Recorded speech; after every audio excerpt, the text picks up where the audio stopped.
Les gens vous diront souvent: «Parle de ce que tu connais». Mais ce qui est beau, toute la beauté de la démarche réside justement dans le fait de parler de choses ou qu'on ignore, ou plutôt, encore plus beau, qu'on cherche à comprendre. Alors là, 1 plus 1 fait vraiment 11.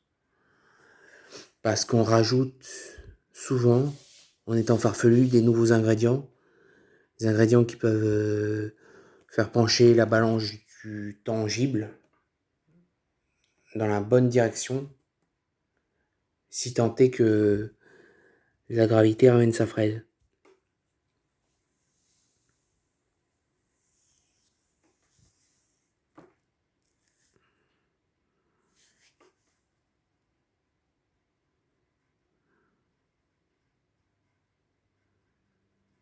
Donc, le plus beau, c'est pas de parler de ce que tu connais déjà.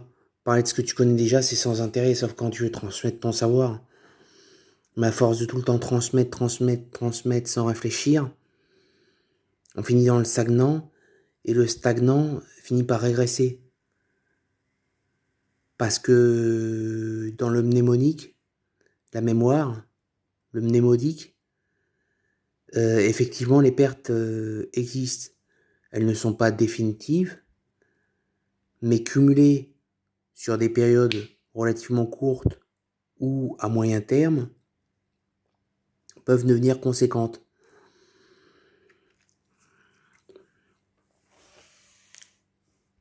Donc la chose à faire, c'est surtout, et je vous encourage tous à le faire, attelez-vous à parler des choses que vous ne connaissez pas. Pas en faisant traîner des rumeurs ou des réputations, non, je parle pas de ça. Mais questionnez-vous et tentez de répondre à des questions dont les réponses semblent vous échapper. Plus de l'ordre existentiel.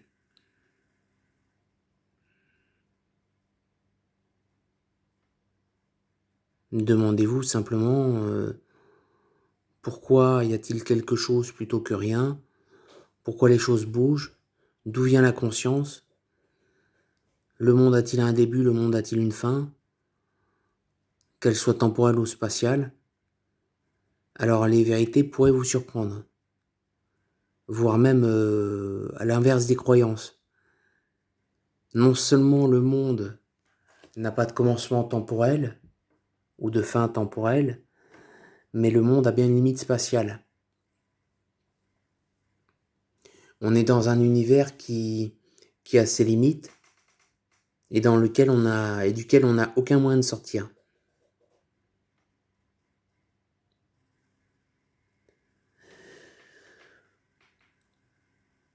Et on n'aura jamais, peu importe les technologies, aucun moyen de s'arracher à cet univers.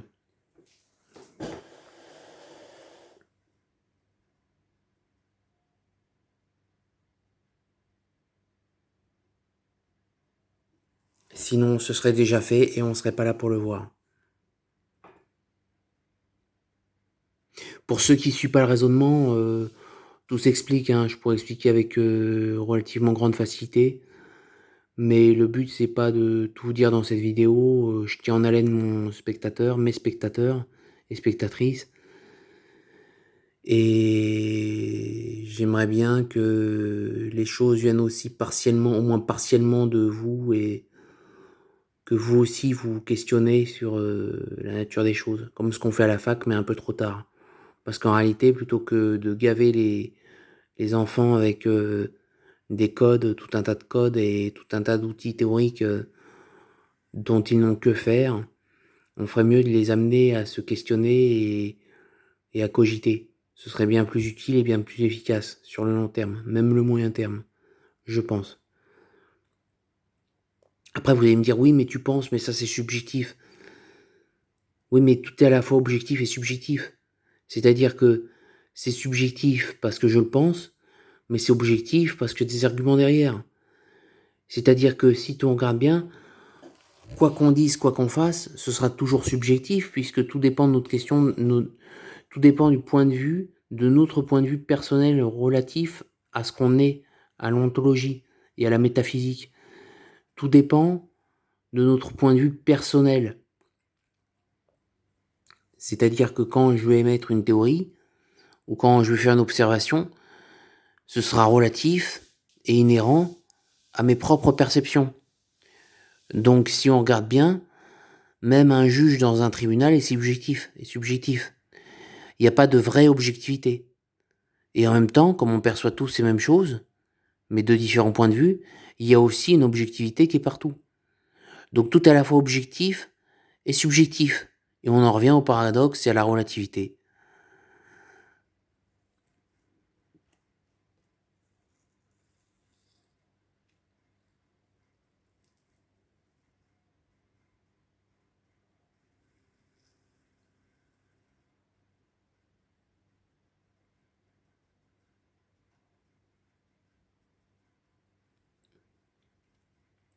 Pour suivre mes propos dans leur compréhension totale, il ne s'agit pas d'avoir fait un doctorat ou un master, mais simplement d'avoir le vocabulaire adapté.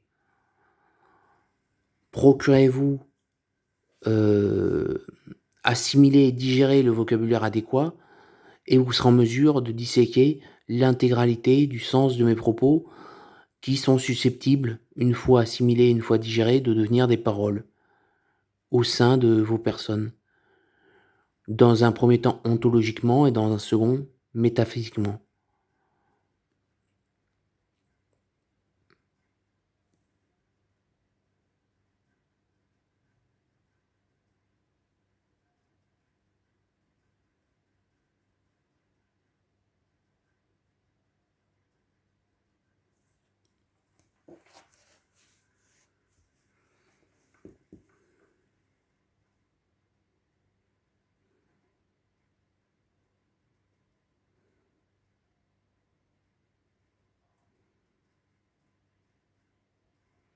Mon objectif en faisant ces vidéos, c'est pas de paraître ou transparaître ou de faire passer des... Si, c'est de faire passer des messages.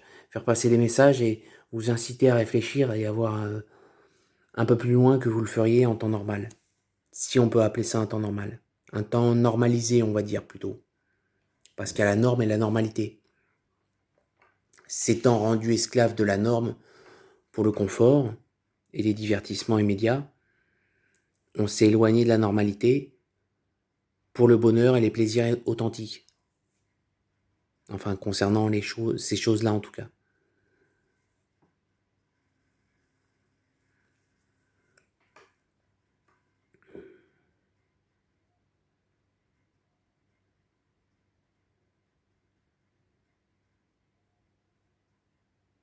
Ce qui compte, et contrairement à ce qu'on est susceptible de penser au premier abord, c'est pas la véritable nature de cette vidéo. Ce qui compte, c'est ce que vous allez en faire. C'est là que tout réside, et c'est là que réside la clé de cette énigme qu'ensemble, nous allons tenter de résolver.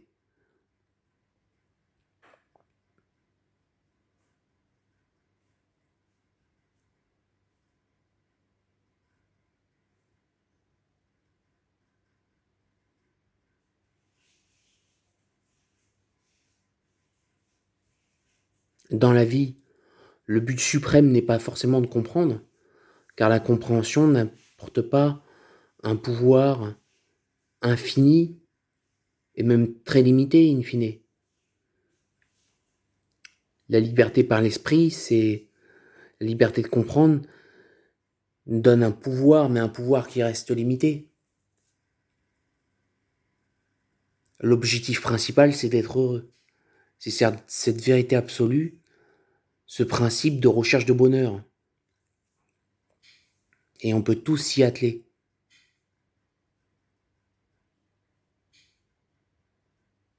Je vous invite, par cette vidéo, à tenter l'expérience, par la pensée, retrouver, vous reconnecter à l'essence même des choses et être à nouveau heureux et libre. Bon, c'est relatif, hein, mais relativement beaucoup plus libre et beaucoup plus heureux. C'est ce que je vous invite à faire.